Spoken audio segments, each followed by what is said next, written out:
Donc, je m'appelle Jean-Pascal Barbe et je suis enseignant en sciences industrielles de l'ingénieur ici au lycée Parc Chabrière à Oulin.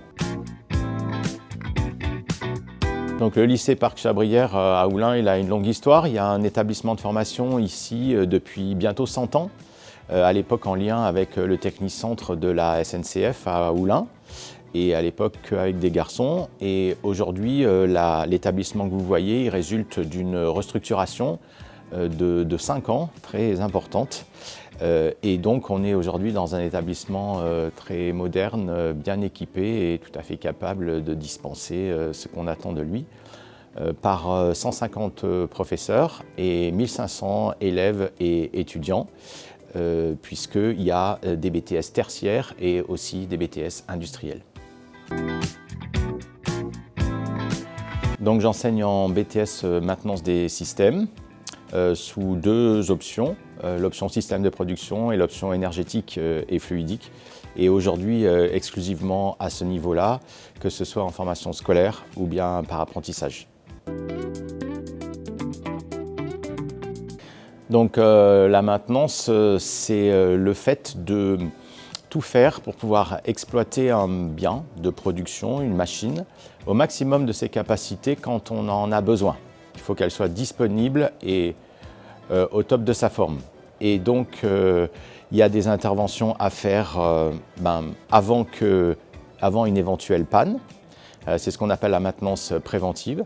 Et puis si malheureusement elle tombe quand même en panne, cette machine ou cette ligne de production, eh bien on va avoir à faire des interventions dites correctives, c'est-à-dire un diagnostic, une réparation.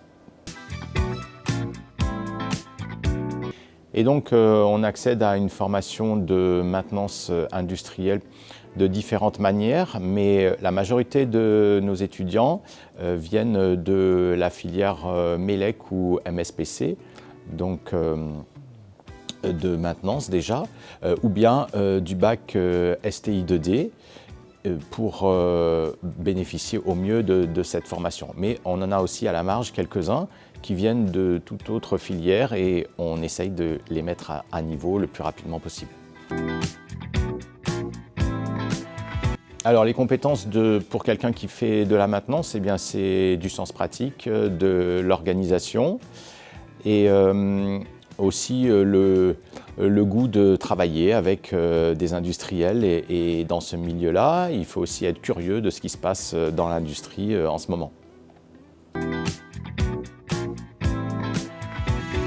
La maintenance, c'est un petit peu comme la médecine, c'est-à-dire que de la même manière que pour notre corps, il est conseillé de manger des fruits, des légumes et de bouger le plus possible, eh bien, pour les machines, il y a un certain nombre d'actions à faire dites préventives, alors que la machine n'est pas encore en panne. Et puis, si jamais ça devait être le cas, eh bien, il y a des actions qui vont être correctives et qui vont permettre de remettre la machine en service en la réparant. On utilise de nombreuses machines qui reflètent pour la plupart ce que les étudiants vont trouver sur leur futur poste. Et donc ce sont des machines de conditionnement ou bien des machines de déplacement d'ensemble en cours d'assemblage. Ou bien aussi certaines machines qui chauffent la matière pour la déformer, la rendre pâteuse et puis la mettre dans des moules. Eh bien, en fait, la technique, c'est de leur apprendre à identifier les composants des machines de manière à ce que la machine ne soit pas une grosse boîte noire dans laquelle on n'a aucune idée de ce qui se passe, mais au contraire, un petit peu à l'image d'un médecin qui reconnaît un organe chez une personne qu'il n'a jamais vue, eh bien, nos étudiants sont amenés à identifier eux aussi un composant sur une machine qu'ils ne connaissent pas a priori, mais dont ils connaissent le fonctionnement et les caractéristiques. En pratique, on passe une première partie de la formation à essayer de découvrir les différents composants de ces machines et pour être capable de définir à la fois leur nom mais aussi leur fonction, leur rôle dans la machine, En fait, on ne peut pas prendre soin d'une machine si on ne connaît pas ses constituants et si on ne sait pas comment tout cela fonctionne. Et puis dans un deuxième temps, quand on est un peu monté en compétences, eh bien on rentre sur des étapes plus de diagnostic où les étudiants vont trouver une machine que j'ai préalablement mise en panne et puis ils sont invités à la remettre en service à l'aide de la méthode que je leur ai apprise. Alors ici sur Lyon, on a le privilège d'être au cœur de la région Rhône-Alpes-Auvergne et donc il y a beaucoup d'industries qui peuvent accueillir nos étudiants, que ce soit la pétrochimie, l'agroalimentaire, le nucléaire aussi, et puis bien sûr tous les transports en commun qui nécessitent aussi de la maintenance. Alors un étudiant qui sort d'un BTS maintenance des systèmes, il va le plus souvent intégrer préalablement une équipe de techniciens dans un service de maintenance composé de 1, 2, 3, 10, 20 personnes, ça dépend de la taille de l'entreprise. Et puis au bout de quelques années, s'il arrive à performer, eh bien, il sera probablement en charge de la gestion de l'équipe, de l'organisation du travail et puis des comptes rendus à sa hiérarchie. Il y a aussi des profils de poste où on travaille chez un prestataire de maintenance et pas sur une ligne de production tout le temps la même. Et là, pour le coup, ce sont des profils de poste où il y a beaucoup plus de déplacements et aussi souvent un peu plus de compétences parce qu'on arrive chaque jour sur une situation nouvelle. Pour le salaire, eh bien, les étudiants ont un salaire qui est sur une fourchette, bien entendu. Ça dépend de leurs compétences, ça dépend aussi du fait qu'ils travaillent la nuit, qu'ils ont des déplacements, etc.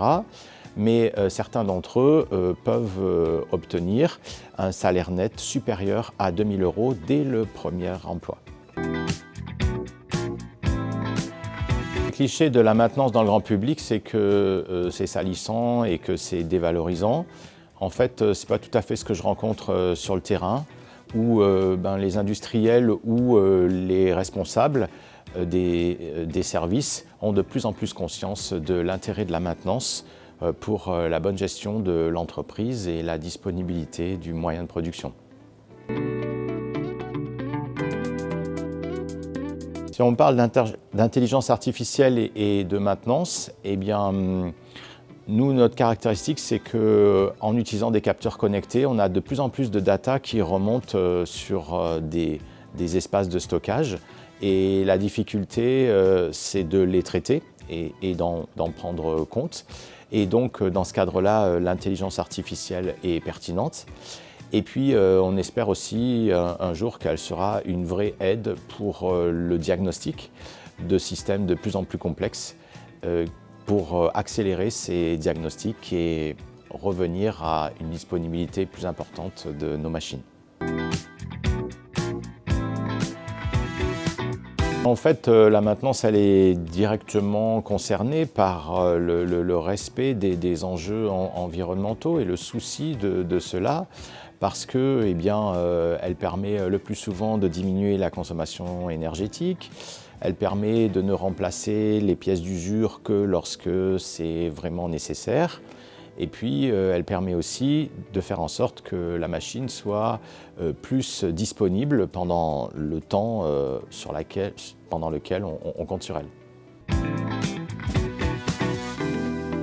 Donc clairement, la maintenance est très impliquée dans le domaine du nucléaire, par exemple, parce que ce soit concernant le fonctionnement des centrales ou bien leur installation, ou bien leur démantèlement lorsque c'est nécessaire, eh bien, on a énormément besoin de maintenance et en plus sur du très long terme. Par ailleurs, il y a aussi du travail dans le domaine de l'agroalimentaire avec la contrainte aussi des normes sanitaires à respecter.